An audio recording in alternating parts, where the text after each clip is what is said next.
तो बच्चों आज हमने पढ़ना है physical properties of carboxylic acids. अब कार्बोक्सिलिक एसिड की फिजिकल प्रॉपर्टी में सबसे खास बात यह है कि जैसे फॉर्मिक एसिड हो गया, एस्टिक एसिड हो गया, प्रोपाइनिक एसिड हो गया, ब्यूटारिक एसिड हो गया, पेंटेनोइक एसिड हो गया, हेक्सेनोइक एसिड हो गया, हेप्टेनोइक एसिड, ऑक्टेनोइक एसिड हो गया, यानी कि C9 तक जितने भी carboxylic acid, aliphatic carboxylic acid हैं बच्चों, ये सारे लिक्विड्स होते हैं। और इन कार्बोक्सिलिक एसिड की खास बात ये होती है कि हाइड्रोजन के साथ इनकी बॉन्डिंग होती है, हाइड्रोजन बॉन्डिंग होती है, वाटर में जब डालिए तो ये वाटर में डिजोल्व हो जाते हैं। तो C9 के बाद जितने भी कार्बोक्सिलिक एसिड्स होते हैं वो वैक्सी सॉलिड होते हैं, वैक्स की तरह। कार्बोक्सिलिक एसिड्स जो होते हैं ये डाइमर की फॉर्म में होते हैं। और डाइमर क्या होते हैं? दो मॉलिक्यूल्स आपस में जुड़ के रहते हैं और ये रूम टेम्परेचर पर भी डाइमर में रहते हैं लिक्विड फॉर्म में। और अगर इसको हीट करें, जब ये बॉयल करेंगे तो एक एक मॉलिक्यूल तो बाकी मॉलिक्यूल्स में तो अलग अलग हो जाते हैं बाकी कंपाउंड्स में। लेकिन इनमें क्या होता है कि ये वेपर फॉर्म में भी डाइमर की शक्ल में रहते हैं। बच्चों ये कई बार क्वेश्चन आया हुआ, अक्सर आया हुआ, sir point to be noted. मैं आपको कह रहा हूं कि कार्बोक्सिलिक एसिड ये आता है कि वेपर फॉर्म में कैसे मिलता है, तो वहां भी डाइमर की फॉर्म। ये सबसे बड़ा पॉइंट है फिजिकल प्रॉपर्टीज, वरना कोई करता भी नहीं है। इसी पॉइंट के लिए मैं आपको ये करवा रहा हूं कि मॉलिक्यूल डाइमर की फॉर्म में मिलेगा, चाहे वो वेपर फॉर्म में है, चाहे वो लिक्विड फॉर्म में है। तो वेपर फॉर्म में भी ये डाइमर में एग्जिस्ट करता है, यानी बॉइलिंग टेम्परेचर पर भी बॉइलिंग डाइमर की फॉर्म में होता है। अब आप बोलो डाइमर क्या होता है? देखिए RCOH ये, RCOH ये, इसका O और इसका H दोनों आपस में हाइड्रोजन बॉन्डिंग की वजह से जुड़ जाते हैं। और दोनों के बीच पे आप देखिए यहाँ पर हाइड्रोजन बॉन्डिंग है, ये इंटरमॉलिक्यूलर हाइड्रोजन बॉन्डिंग है, H बॉन्डिंग। H बॉन्डिंग की वजह से ये डाइमर की फॉर्म में मिलते हैं। और यहाँ भी देखिए ये RCOH ये तीन मॉलिक्यूल्स और बीच में वाटर में इनको मिक्स किया तो एक O के सामने H आ गया, दूसरे के सामने H आ गया और तीसरे में O के सामने H आ गया, तो हाइड्रोजन बॉन्डिंग बन गई। और RCOH विद वाटर के साथ हाइड्रोजन बॉन्डिंग यहाँ दिखाई दे रही है। ये तो डाइमर में एग्जिस्ट करते हैं। जहां तक इनकी स्मेल का सवाल है तो इनकी अनप्लीजेंट स्मेल होती है। कार्बोक्सिलिक एसिड की अनप्लीजेंट स्मेल होती है, यानी कि इनकी स्मेल अच्छी नहीं होती है। कार्बोक्सिलिक एसिड में सबसे बड़ी बात कि दे हैव अनप्लीजेंट स्मेल। वही हमने लिखा हुआ है aliphatic carboxylic acid up to 9 carbon atoms are colourless liquid at room temperature with unpleasant odours. Unpleasant odours इनका। The higher acids are wax-like solids and are practically odorless। यानी कि C9 के बाद उनकी शक्ल वैक्स की तरह है और उनकी कोई स्मेल नहीं है, जबकि C9 तक फॉर्मिक एसिड की गंदी ऐसी स्मेल होती है। इनको तो अनप्लीजेंट जो हमें अच्छी नहीं लगती है।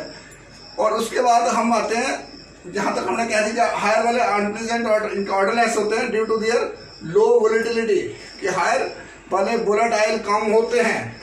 उसके बाद आता है carboxylic acids are higher boiling points liquid than aldehydes, ketones and even alcohols of comparable molecular size. Carboxylic acids का बॉइलिंग पॉइंट हाई होता है अल्कोहल से, एल्डिहाइड से, कीटोन से।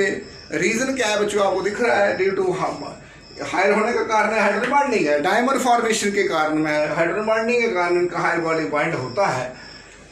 This is due to more extensive aspiration of carboxylic acid molecules through intermolecular hydrogen bonding। यही है intermolecular hydrogen bonding के कारण, जिसको हम डाइमर बोलते हैं, इसकी वजह से बॉइलिंग पॉइंट हाई है। The hydrogen bonds are not broken completely even in the vapor phase। ये पॉइंट बहुत ही इंपॉर्टेंट है, यानी कि बॉयल होने पर भी हाइड्रोजन बॉन्ड ब्रेक नहीं होते। बच्चों ये क्वेश्चन अक्सर आया होता है, जेई मेंस हो, नीट हो, IIT के हर पेपर में इस क्वेश्चन आना ड्यू होता है फिजिकल प्रॉपर्टीज में, कि वेपर फॉर्म में भी हाइड्रोजन बॉन्ड ब्रेक नहीं होती है और जिसकी वजह से डाइमर फॉर्म में ही एग्जिस्ट करता है। ये आता है, इस पॉइंट को नोट करेंगे। In fact most carboxylic acid exist as dimer in the vapour phase or in the aprotic solvents. और इनको हम एप्रोटिक सॉल्वेंट्स भी बोलते हैं, क्यों? डाइमर की फॉर्म में ये simple aliphatic carboxylic acids having up to 4 carbon atoms, जैसे formic acid, acetic acid, propionic acid, butyric acid, butanoic acid जिसको हम बोलते हैं butyric acid, are miscible in water. वो पानी में बिल्कुल डिजॉल्व, जैसे दूध और पानी मिक्स होता है वैसे मिक्स हो जाते हैं, miscible due to the formation of hydrogen bonds with water. The solubility decreases, जैसे C5 और C6 में solubility decreases, the solubility decreases with increasing number of carbon atoms जैसे ही सी का 5-6 सी हो गए तो सॉल्युबिलिटी कम हो जाती है। Higher carboxylic acids are practically insoluble in water, और जैसे ही सी की वैल्यू 9, 10, 11, 12 बढ़ती जाएगी तो ये पानी में नहीं घुलेंगे due to the increase hydrophobic interaction. वहाँ हाइड्रोफोबिक इंटरेक्शन हो जाएगी of hydrocarbon part. Benzoic acid, the simplest aromatic carboxylic acid, is nearly insoluble in cold water। देखिए बेंजोइक एसिड का आपको पता है फार्मूला, ये पानी में प्रैक्टिकली इनसॉल्युबल होता है। बेंजोइक एसिड इसका नाम है, ये पानी में सॉल्युबल नहीं होता है। बेंजोइक एसिड है ये पानी में सॉल्युबल नहीं होता है। ये एरोमेटिक कार्बोक्सिलिक एसिड होता है, simplest aromatic carboxylic is merely insoluble in cold water। बात करना cold water. Carboxylic acids are also soluble in less polar organic solvents।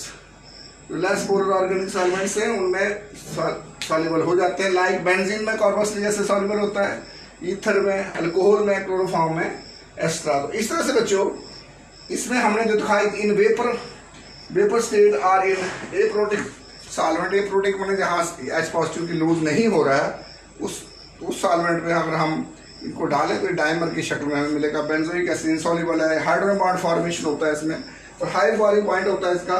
तो सबसे बड़ी खास बात है जो कार्बोक्सिलिक एसिड फिजिकल प्रॉपर्टी की, वो है ये कि वेपर फॉर्म में भी कार्बोक्सिलिक एसिड जो है डायमर की शक्ल में हमें मिलते हैं। डायमर हो गया 2 मॉलिक्यूल का इकट्ठा होना ड्यू टू हाइड्रोजन इंटरमॉलिक्यूल हाइड्रोजन की वजह से, और लिक्विड फॉर्म में भी, और C9 तक लिक्विड्स होते हैं, और C5 तो पानी में मिसिबल होते हैं। ये कुछ खास बातें हैं। और बेंजोइक एसिड जो ठंडे पानी में प्रैक्टिकली इनसॉल्युबल है। और उसके बाद हमने खास बात है कि जो अप टू 9 कार्बन तक जो एलिफेटिक कार्बोक्सिलिक एसिड्स होते हैं जो इनकी अनप्लीजेंट स्मेल अच्छी नहीं होती इनकी। और उसके बाद जब वैक्सी सॉल्वेंट पड़ते हैं C9 के बाद उनका तो ऑर्डर होता ही नहीं है। और उसके बाद हायर कार्बोक्सिलिक एसिड पानी में सॉल्युबल नहीं होते हैं। तो इसमें एक खास बात एक ही याद रखने वाली है, एक तो ये डायमर फॉर्मेशन में होते हैं वेपर फेज में, ये याद रखना है। तो थैंक यू बच्चों।